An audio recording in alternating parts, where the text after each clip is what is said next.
amigos. Hola amigos.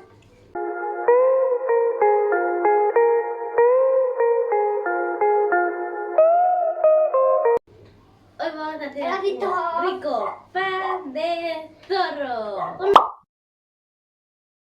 Estos son los ingredientes. De pan de zorro.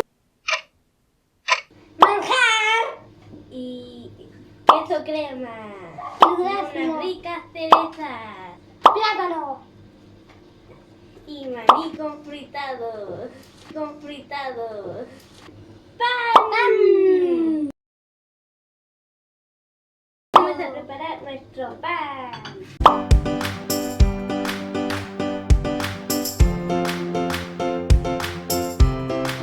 ¿Quién me ayuda?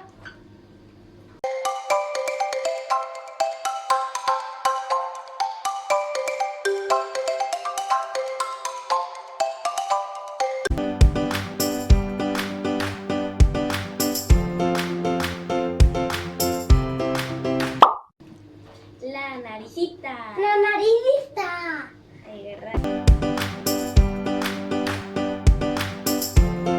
Ahora las Orejadas. orejadas.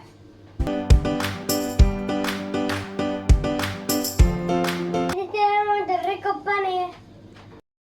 Ahora la próxima los vamos a ver, amiguitos.